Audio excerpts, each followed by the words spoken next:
Hi, everyone. My name is Samhir, as you saw. It's a real honor to be here today. Thank you very much for letting me speak on stage to talk to you about a topic that I am extraordinarily and almost obnoxiously passionate about for reasons that may become clear in a bit. So as the presentation says, I'd like to talk a little bit about the principles for digital development.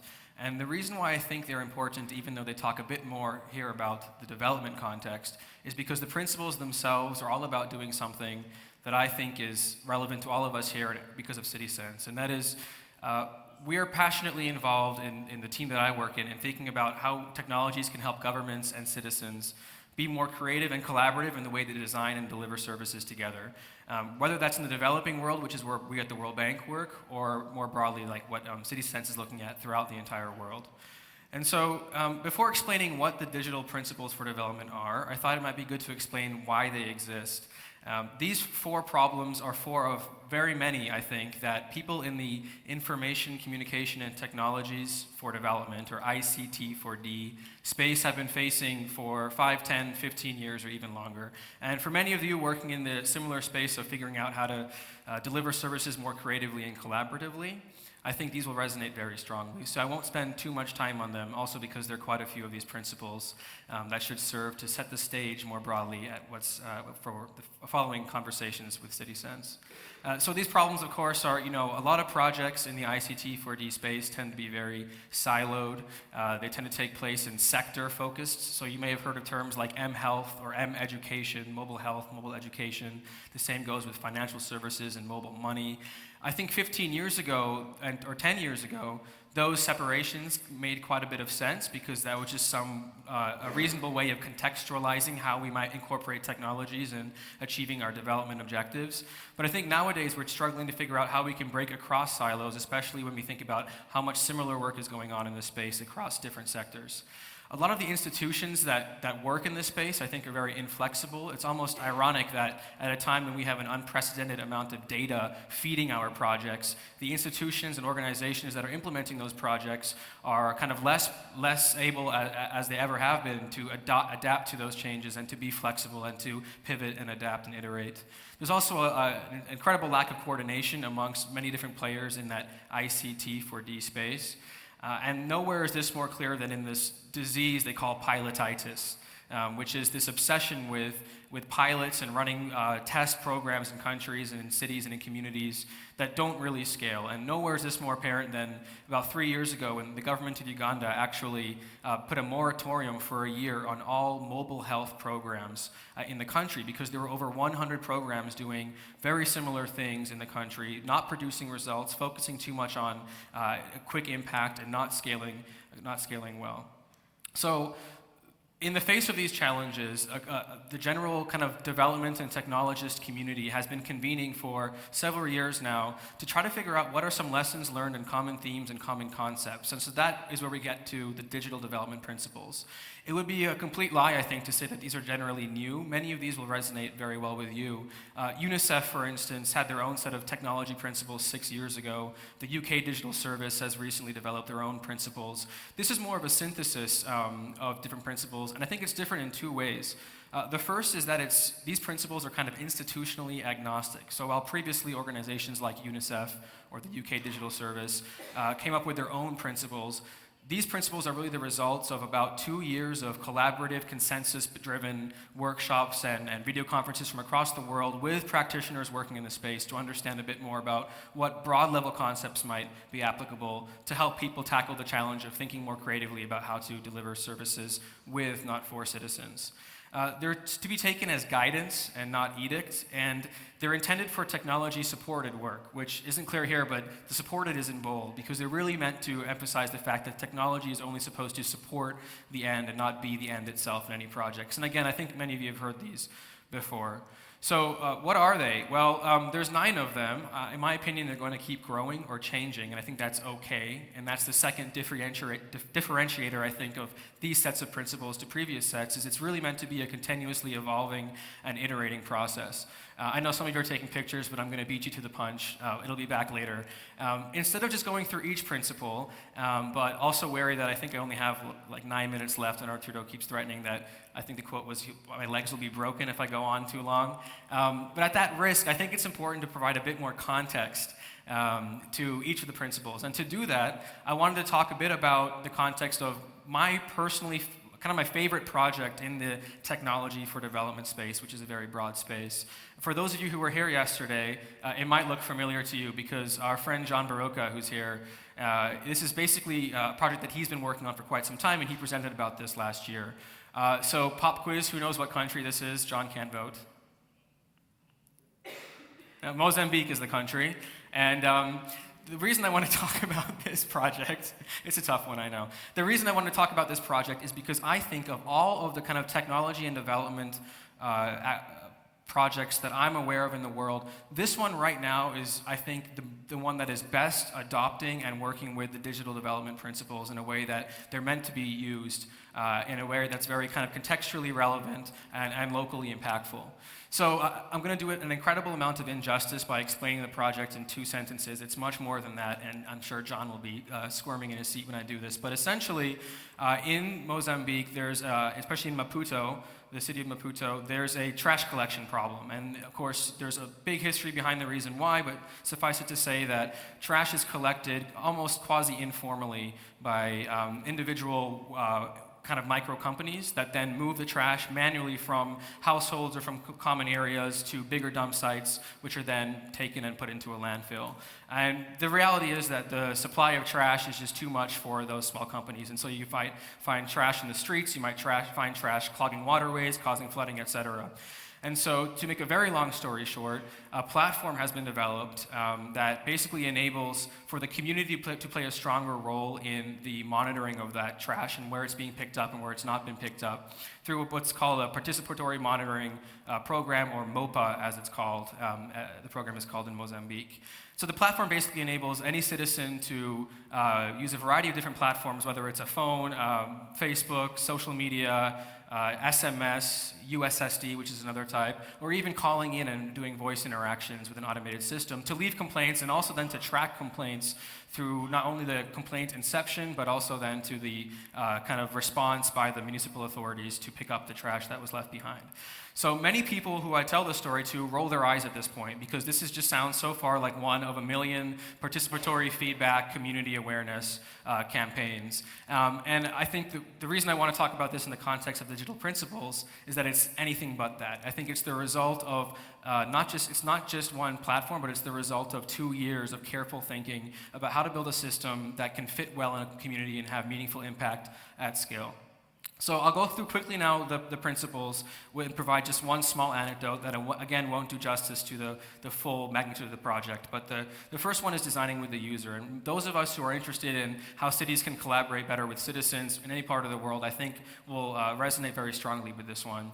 In the case of this particular project in Maputo, the MAPO program, the project began almost 18 months before the actual platform went live through a series of kind of continuous multi-stakeholder engagement workshops with the buy-in, or getting the buy-in of a wide variety of different stakeholders, right? Not only the municipalities and the trash collectors and the citizens themselves, but also users that they would discover through this process, like a very strong entrepreneurial system and entrepreneurial community as well.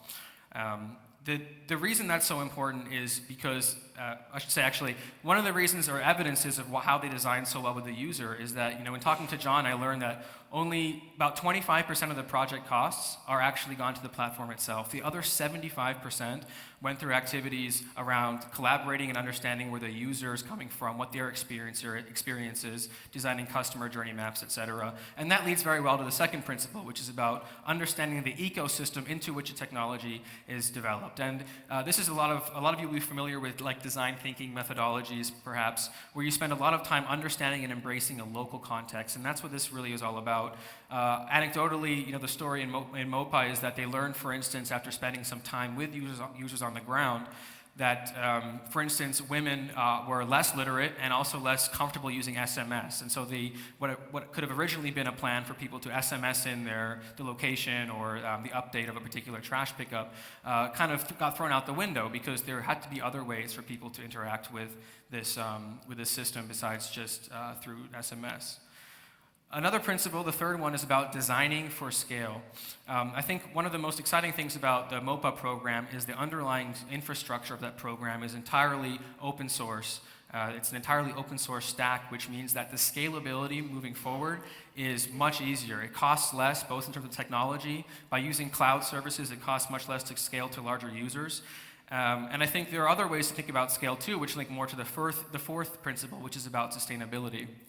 And the MOPA program does a very good job, I think, of thinking about different ways you can secure not only financial sustainability, but also human sustainability by getting the buy-in of lots of different stakeholders, and also the physical sustainability of a system like this. So instead of coming in and building, developing new profiles of people who would bring up trash and move trash from point A to point B, they spent 6 months learning who are the people who are already doing that, and how can we work with them. I think the strongest example of this that makes it stand out is in a lot of programs where people are using SMS, for instance, the pilot project budget itself is used to fund the kind of subsidize the cost of the SMS or the USSD interactions between citizens and the platform. What they did, which is a rare achievement, I think, is to engage with the mobile operators and basically get 2 operators to commit to subsidize those costs moving forward, which means that long after MOPA, as it's called, leaves and the pilot project ends, the buy-in from key stakeholders, including the mobile operators, is still there. So the fifth principle is all about being data-driven. And I think this holds particular resonance in the context of the Sustainable Development Goals, which are basically like the Millennium Development Goals, but for 2030, which hold a very heavy weight on the value of data and using data to make smarter decisions. In the case of MOPA, I think it's quite obvious what it's doing with data. It's collecting an incredible amount of data, and it's making that data open for others to use. And I think why this is so important is because a nuance of this principle is about having data and collecting data that's useful for peripheral sectors. So while this, for instance, is just meant to do trash collection, in the process of collecting information about where dump sites are and what data isn't being collected, there's a myriad of other sectors that can benefit from this data, ranging from transport and urban planners to health communities as well. And so being data-driven is not just about making decisions according to what data you have, but then also ensuring that the data that you are using is useful for other people as well to be equally kind of empowered by the data that you're creating in your project.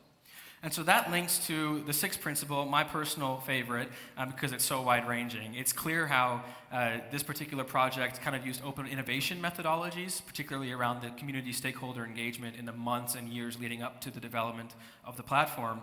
But the one that I want to talk about is using open source, open standards, which I think is something that's emerging as a very commonly used practice in terms of making sure that the data and the content of your project are useful for people that you don't even know exist in other parts of the world.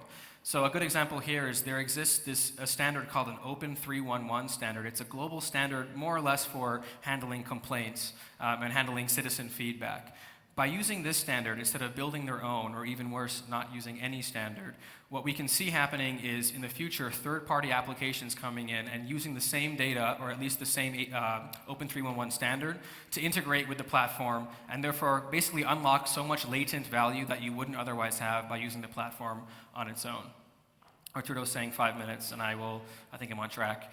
The seventh principle worth mentioning is about reutilization and improvement of existing platforms and systems. I think the reason for this is that when you look back at the original challenges around siloed organizations and siloed projects, the reutilization of existing work is simply missing in large parts of the ICT for development world, and even more broadly than that.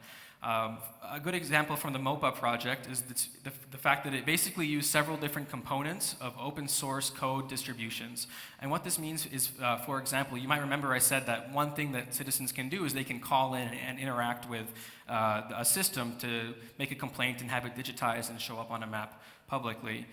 That particular component was very smartly designed as an independent module that repurposes existing code that someone else has already made in a different part of the world. And I think that's critical, and that's something that's very rare, I think, in this day and age, is to see the reutilization of components, but also projects that support others to be able to rip apart their own components of your project and build their own kind of Frankenstein for a different locally relevant context. The eighth principle is, for me, the most challenging one because I don't think that the development community has really unlocked what this means and how to deal with it. It's about addressing privacy and security. I think there are some good standards that people can follow in terms of if you're collecting personal identifiable information. But I think one way that the MOPA program dealt with the challenge of addressing privacy and security was very simply through the community workshops that they held. They did a very good job, I think, by engaging users and hearing from them at the very beginning their very valid kind of concerns around privacy and retribution. Say if they are complaining to their city about trash pickup, there were valid concerns that there would be retribution, that there would be a kind of worsened service quality for them. And for me, I think one of the ways we see this kind of being mitigated is by including these people with kind of deep concerns at the very beginning of the process to build their trust over time. This entire system only works because of the citizens who use it, and I think many of those citizens use it because they were involved or know people who were involved in the stakeholder engagement for the 18 months leading up to the actual rollout of the platform, which was about 5 months ago, I think, John. The last principle is much more broad. I think it encompasses all of them, and it's kind of a no-brainer. It's about being collaborative in the way that you not only design your project, but also promulgate or share the results of that project. This may sound kind of trivial, but one of the things that I love about this particular program is that basic project documents, terms of references, and even its photos, right? Photos that are taken of users on the ground and different activities they've done, those are all published under a Creative Commons license. And what that does, I think, for me at least, is reduce these kind of barriers to entry of, okay, I want to do something similar, but I don't understand exactly how to hire the right kind of consultant to do this. If you collaborate and you share under an open license a lot of that information, you facilitate a lot of kind of knowledge sharing across the silos and mitigate some of those challenges that I mentioned earlier. So here they are again. These are the final, the 9. As I mentioned before, there's a working group that basically has been thinking through these principles for the past 18 months. And that's why I believe that these principles for now are 9. I think there'll be 10 or 11 or maybe 5 in the future. And that's where my kind of call to action is for you, is if I imagine that many of you working in the space see things here that are missing, or see things here that aren't necessarily deserving of being here. Me, for instance, I wonder where's accountability and transparency as a principle. And so if you do have any of these thoughts, please do head over to a website, digitalprinciples.org. This is kind of a very open, collaborative, consensus-driven, and all those other similar buzzwords website where you're welcome to go and actually provide feedback on a report that recently came out that basically reviewed the last 18 months of progress and activities through all the working groups, the virtual connection video conferences across the world, and basically is asking for you, the community, to provide feedback on what these principles are, what they mean to you, what case studies you're aware of, and what's missing, what could be improved in future iterations. You can obviously, of course, hashtag it, and this last link at the bottom is, I think, the most important. It's a link to directly join the working group that I mentioned, because anyone who's interested in, again, how you can think about more creatively engaging citizens and governments together in improving the quality of service delivery when technology is helpful, I think will benefit from joining this group, and more importantly, the group and these principles would benefit from your input. So thanks very much. My legs are still intact, so I think I'm okay. Thank you.